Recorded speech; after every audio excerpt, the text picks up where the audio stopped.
Hello दोस्तों, जय हिंद। आज 29 अगस्त 2020 है। अब आज के महत्वपूर्ण करंट अफेयर्स जितने भी हैं हम लोग आज देख रहे हैं। चलिए आज के करंट अफेयर्स की शुरुआत हम लोग करते हैं प्रश्न 1 से।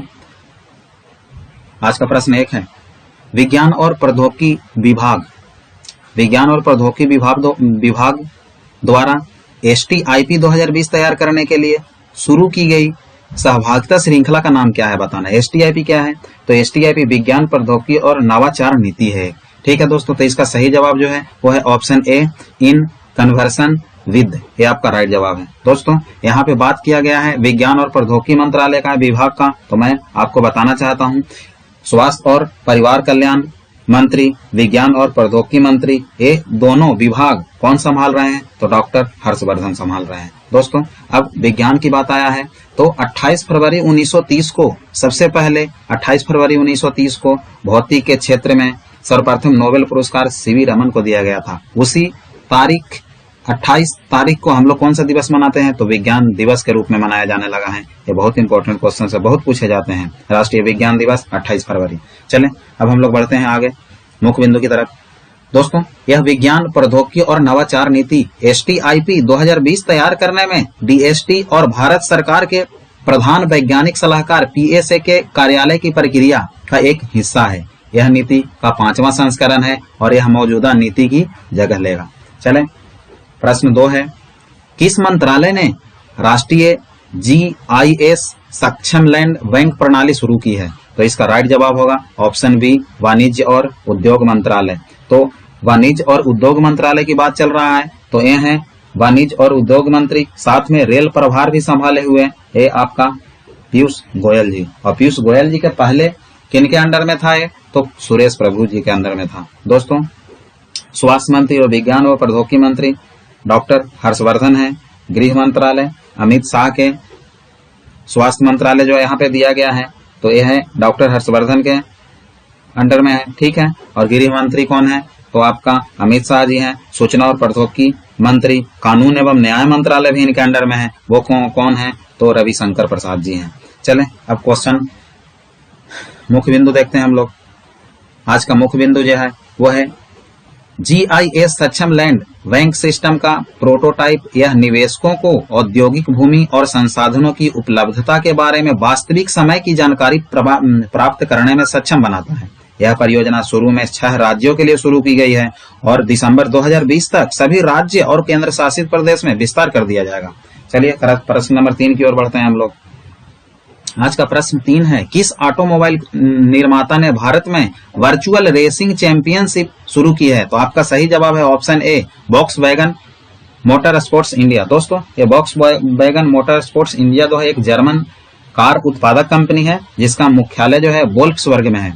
वोल्क्सवर्ग में इनका क्या है? मुख्यालय है। और किस देश में है वोल्क्सवर्ग? तो आपको ये पड़ता है जर्मनी में पड़ता है। स्थापना कब हुआ था इसका? तो इसका स्थापना हुआ था 1937 ईस्वी में। चलें अब हम लोग बढ़ते हैं प्रश्न नंबर 4 की तरफ। आज का प्रश्न 4 है, किस बैंक ने हाल ही में युवाओं के लिए लिबर्टी सेविंग अकाउंट के नाम से एक नया अकाउंट लॉन्च किया है? तो इसका राइट जवाब होगा ऑप्शन बी, एक्सिस बैंक। दोस्तों ये रहा एक्सिस बैंक जिसकी स्थापना कब हुआ था? तो एक्सिस बैंक की स्थापना 1993 में हुआ था। अहमदाबाद में स्थापना हुआ था। मुख्यालय कहाँ है? मुंबई में है। MD और CEO वर्तमान में कौन है? तो अमिताभ घोष जी हैं। मैंने आपको डेली हर एक दिन के करंट अफेयर्स में जितने भी बैंक का ऑप्शंस आते हैं टोटल बैंक के बारे में मैं आपको बताता हूँ। क्या क्या बताता हूँ तो वो चीज आपको टोटल बैंक के बारे में याद रखना है क्योंकि इतना मोस्ट इंपोर्टेंट ये चीज है कि क्वेश्चंस आते ही आते हैं। चले यहाँ पे SDFC की बात किया गया है तो SDFC की स्थापना कब हुआ था? 1994 में हुआ था। मुख्यालय कहाँ है? मुंबई में है। MD और CEO वर्तमान में कौन है? तो शशिधर जगदीशन जी हैं जो किसके जगह लिए हैं? तो आदित्य पुरी की जगह लिए हैं। दोस्तों और बात किया गया है यहाँ पे C ऑप्शंस में बैंक ऑफ इंडिया का, तो इसकी स्थापना हुआ था 1906 ईस्वी में और मुख्यालय कहाँ है? तो मुंबई में है। और इसके जो CEO हैं और MD हैं उनको नाम है अतनु कुमार दास नाम है। ठीक है, और अब क्वेश्चन 4 जो है ऑप्शन 4 है वो है यस बैंक। इसकी स्थापना कब हुआ था? 2004 में हुआ था। इसका मुख्यालय भी मुंबई में है और इसके वर्तमान में CEO का नाम है प्रशांत कुमार। प्रशांत कुमार। ये डेली मैं आपको बता रहा हूँ, बहुत इंपॉर्टेंट है। चलें अब और हम लोग देखते हैं जो मेन बैंक है उसके बारे में भी मैं आपको बता देना चाहता हूँ। जैसे आईसीआईसीआई बैंक हो गया, उसकी स्थापना कब हुआ था? तो 1994 में हुआ था बड़ोदरा में, लेकिन मुख्यालय कहाँ है? मुंबई में है। और वर्तमान में इसके एमडी और सीईओ हैं संदीप बख्शी। ये किसका स्थान लिए हैं? तो चंदा कोचर का स्थान लिए हैं। एसबीआई के बारे में बहुत क्वेश्चंस बनते हैं। तो एसबीआई की स्थापना 1 जुलाई 1955 को हुआ था। ठीक है, मुख्यालय कहाँ है? मुंबई में है। और वर्तमान में सीईओ और एमडी जो हैं इसके वो हैं अश्विनी कुमार तिवारी। बहुत इंपॉर्टेंट क्वेश्चन दोस्तों। भारतीय बैंक संघ का चेयरमैन 2019-20 के लिए किनको बनाया गया है? तो वो है रजनीश कुमार को बनाया गया है। जो रजनीश कुमार क्या हैं और वर्तमान में? तो रजनीश कुमार जो है एसबीआई के चेयरमैन भी हैं। और इंपीरियल बैंक ऑफ इंडिया क्या? इंपीरियल बैंक ऑफ इंडिया किस बैंक का पुराना नाम था? तो एसबीआई का नाम था। और इंपीरियल बैंक ऑफ इंडिया का नया नाम 1955 में क्या किया गया था? तो एसबीआई किया गया था। ठीक है, और एसबीआई को वैधानिक दर्जा कब दिया गया था? तो 1992 में दिया गया था। बहुत इंपॉर्टेंट क्वेश्चंस बहुत पूछे जाते हैं। 14 बैंकों का राष्ट्रीयकरण इंदिरा गांधी के द्वारा कब किया गया था? तो सन 1969 में किया गया था। बहुत इंपॉर्टेंट क्वेश्चंस मैंने आपको बता दिया हूं। चले अब हम लोग आगे बढ़ते हैं प्रश्न 4 की तरफ, 5 की तरफ। आज का प्रश्न 5 है, हाल ही में टेस्ट क्रिकेट में 600 विकेट लेने वाले पहले तेज गेंदबाज कौन बन गए हैं? इसका जवाब देना है। तो इसका सही जवाब होगा जेम्स एंडरसन। जेम्स एंडरसन है, इंग्लैंड के रहने वाले हैं। चलें प्रश्न 6 की तरफ बढ़ रहे हैं। आज का प्रश्न 6 है, हाल ही में किन 2 शहरों के बीच भारत की प्रथम किसान रेल चलाई गई है? तो दोस्तों इसका सही जवाब जो होगा वो ऑप्शन डी है, देवलाली से दानापुर। देवलाली महाराष्ट्र में पड़ता है और दानापुर कहाँ में पड़ता है? तो बिहार में पड़ता है। तो महाराष्ट्र से बिहार चला है। चलें अब हम लोग रेलवे से संबंधित, रेलवे की जिक्र किया गया तो रेलवे से संबंधित हम लोग कुछ तथ्य देखते हैं। तो सबसे पहले भारतीय रेलवे की स्थापना कब हुआ था? 16 अप्रैल 1853 में हुआ था। और किसके शासनकाल में हुआ? तो लॉर्ड डलहौजी के शासनकाल में हुआ था। और सबसे पहले कहां से कहां रेलवे चले थे? तो मुंबई से थाने के बीच में कितना किलोमीटर चला था? तो मुंबई से थाने के बीच में 34 किलोमीटर की दूरी तय किया था। दोस्तों भारत में सर्वप्रथम विद्युत रेल की शुरुआत कब हुआ था? 1925 में हुआ था। और विश्व में सर्वप्रथम रेलवे की शुरुआत कब हुआ? तो जस्ट 1 सदी पूर्व 1825 में विश्व में सबसे पहले रेलवे की शुरुआत इंग्लैंड में हुआ था। स्टॉकटन शहर से डार्लिंगटन शहर के बीच में हुआ था। बहुत इंपॉर्टेंट क्वेश्चन। भारतीय रेलवे में वर्तमान में कितने डिवीजन है? 73 डिवीजन है। जोन कितने हैं? 17 है। भारतीय रेलवे भर्ती बोर्ड के अध्यक्ष कौन है? तो वीके यादव, विनोद कुमार यादव जी हैं। भारतीय रेलवे का शुभांकर क्या है? तो भोलू गार्ड है। ये रहा भोलू गार्ड। दोस्तों अब रेल मंत्री और वाणिज्य और उद्योग मंत्री दोनों किसके प्रभार में है? तो पीयूष गोयल जी के प्रभार में है। भारतीय रेलवे ने कब तक भारतीय रेलवे को ग्रीन रेलवे बनाने की घोषणा की है? बहुत इंपॉर्टेंट क्वेश्चन है। 2030 तक भारतीय रेलवे ने भारतीय रेलवे को ग्रीन जोन बनाने की घोषणा कर दी है। ग्रीन जोन बहुत इंपॉर्टेंट क्वेश्चन पहले भी बताया जा चुका है। चलें अब इससे संबंधित मुख्य बिंदु की ओर बढ़ते हैं हम लोग। किसानों को आर्थिक रूप से मजबूत करने के लिए केंद्र सरकार ने किसान रेल शुरू करने की घोषणा की, जो महाराष्ट्र के देवलाली रेलवे स्टेशन से बिहार स्थित दानापुर रेलवे स्टेशन तक चलाने का फैसला किया गया है। प्रश्न 7 है आपके आज का, वो है हाल ही में मणिपुर राज्य के मुख्य सचिव किसे बनाया गया है? तो आपका सही जवाब राजेश कुमार होगा। ये रहा मानचित्र में मणिपुर, जिसकी स्थापना हुई थी 1972 में। ठीक है, राजधानी है इसके इम्फाल। मुख्यमंत्री कौन है? एन बीरेन सिंह। किस पार्टी से हैं? तो भाजपा पार्टी की सरकार है वहां। राज्यपाल कौन है? नजमा हेपतुल्ला। और राज्यसभा की कितने सीटें हैं? 1 है। और लोकसभा की कितने सीटें हैं? 2 है।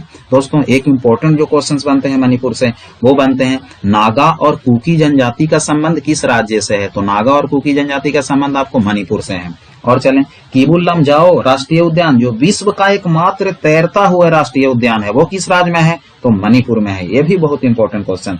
पूर्व का मणिपुर को और क्या क्या उपनाम से हम लोग जानते हैं? तो पूर्व का स्विट्जरलैंड और भारत का आभूषण किस राज्य को कहा जाता है? मणिपुर को कहा जाता है। चलें अब हम लोग आज के प्रश्न 8 की तरफ बढ़ रहे हैं। आज का प्रश्न जो 8 है, किस राज्य की सरकार ने हाल ही में कोरोना संबंधित जानकारी हेतु संजीवन ऐप शुरू करने किया है? तो आपका राइट जवाब जो होगा वो होगा ऑप्शन बी, बिहार। अब दोस्तों ये रहा मैप में बिहार। इसका स्थापना कब हुआ था? तो मैंने बताया 22 मार्च 1912 को स्थापना हुआ था। बिहार अपना स्थापना दिवस कब मनाता है? तो 22 मार्च को मनाता है। बिहार की राजधानी कहाँ है? पटना है। मुख्यमंत्री नीतीश कुमार हैं। राज्यपाल फागू चौहान हैं, जो कि उत्तर प्रदेश के मूल निवासी हैं फागू चौहान। अब बिहार में द्विसदनात्मक राज्य है। विधानसभा की 75 सीटें हैं। आपको विधान विधान परिषद की 75 सीटें हैं, सॉरी, और विधानसभा की कितने सीटें हैं? 243 सीटें हैं। राज्यसभा की 16 सीटें हैं और लोकसभा की 40 सीटें हैं। चलें, अब पटना उच्च न्यायालय की स्थापना कब हुआ था? तो पटना उच्च न्यायालय की स्थापना आपको 1916 ईस्वी में कराया गया था। चलिए दोस्तों, आगे बढ़ते हैं हम लोग आज के प्रश्न 9 की तरफ। आज का प्रश्न 9 जो है, किस राज्य की सरकार ने हाल ही में एक मास्क अनेक जिंदगी अभियान शुरू किया है? बहुत इंपॉर्टेंट क्वेश्चन है, ठीक है। तो इसका सही जवाब ऑप्शन ए, मध्य प्रदेश। दोस्तों, ये रहा मैप में मध्य प्रदेश। मध्य प्रदेश राज्य की स्थापना कब हुआ था? 1 नवंबर 1956 को हुआ था, ठीक है। मध्य प्रदेश अपना स्थापना दिवस कब मनाता है? 1 नवंबर को मनाता है। मध्य प्रदेश की राजधानी कहाँ है? भोपाल है। औद्योगिक राजधानी कहाँ है? इंदौर है। और मध्य प्रदेश की ऊर्जा की राजधानी किसको कहा जाता है? सिंगरौली को कहा जाता है। और भारत का जिब्राल्टर किसको कहा जाता है? तो ग्वालियर को कहा जाता है। इतना मोस्ट इंपोर्टेंट क्वेश्चन एक राज्य के बारे में याद रखना बहुत जरूरी है, जो कि मैं डेली आपको करवा रहा हूं। यदि कोई भी छात्र ये चीज कंप्लीट रखता है इतना और अपने माइंड में रखता है डेली के करंट अफेयर्स की चीजें, तो बिल्कुल अब उनको सफलता हासिल करने में कोई ज्यादा टाइम नहीं लगेगा। बस तैयारी करने का यही तरीका है, आपको मेहनत करना है, रेगुलर डेली मेहनत करना है। ये नहीं कि एक दिन किया बाकी 4 दिन नहीं कर रहे हैं, तो ऐसे कुछ नहीं होने वाले हैं। चलें, अब हम लोग देखते हैं स्थापना दिवस 1 नवंबर। मुख्यमंत्री कौन है? शिवराज सिंह चौहान जी हैं। राज्यपाल कौन है? आनंदीबेन पटेल हैं अतिरिक्त प्रभार में। ये आनंदीबेन पटेल जो है यूपी के राज्यपाल के रूप में भी कार्य कर रहे हैं, लेकिन अतिरिक्त प्रभार में हैं मध्य प्रदेश के, क्योंकि लालजी टंडन जी का निधन होने के बाद अतिरिक्त प्रभार आनंदीबेन पटेल जी को ही दिया गया है। विधानसभा की कितने सीटें हैं एमपी में? तो 231 सीटें हैं, ठीक है। राज्यसभा के 11 सीटें हैं और लोकसभा के 29 सीटें हैं, ठीक है दोस्तों। मध्य प्रदेश उच्च न्यायालय कहाँ स्थित है? तो जबलपुर में। स्थापना कब हुआ था? 1956 में मध्य प्रदेश उच्च न्यायालय की स्थापना। मध्य प्रदेश जो उच्च न्यायालय है जबलपुर में, तो जबलपुर उच्च न्यायालय के 2 खंडपीठ हैं। पहला इंदौर में है और दूसरा कहाँ है आपका? तो ग्वालियर में है। ये दोनों है। अब मध्य प्रदेश को और किस किस नाम से जाना जाता है? सोया प्रदेश भी बोलते हैं, हृदय प्रदेश भी बोलते हैं, टाइगर स्टेट भी बोलते हैं, नदियों का मायका भी बोला जाता है। 4 उपनाम से पुकारा जाता है। टाइगर स्टेट बोला जाता है क्योंकि भारत में सबसे ज्यादा बाघ मध्य प्रदेश में ही पाया जाता है। पूरा 22%, पूरा देश का 22% मध्य प्रदेश में, जो कि वर्तमान में 1 नंबर पर है। कितने बाघ हैं मध्य प्रदेश में अभी वर्तमान में? तो 526 बाघ हैं। और 524 बाघ के साथ में 2nd नंबर पर कौन सा राज्य है? तो आपका है कर्नाटक, ये 2nd नंबर पर है।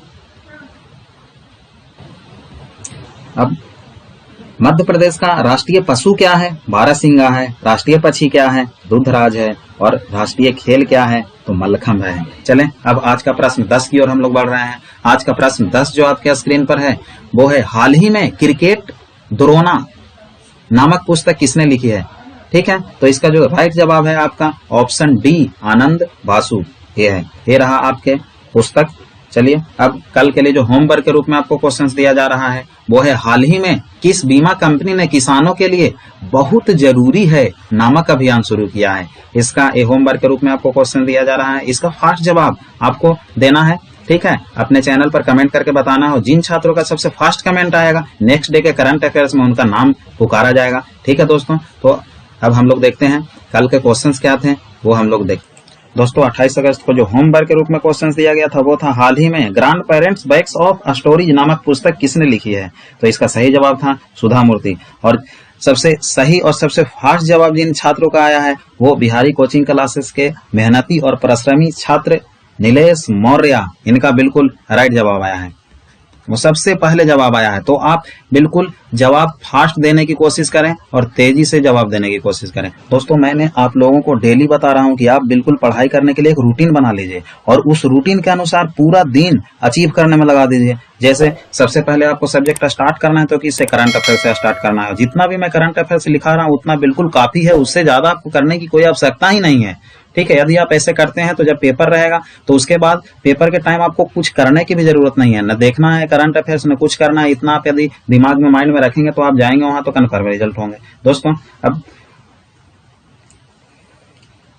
यदि आप नए हो तो चैनल को सब्सक्राइब करें, वीडियो को लाइक करें, कमेंट करें और शेयर करें, ठीक है दोस्तों। आज के लिए बस इतना ही। जय हिंद, नमस्कार, वंदे मातरम।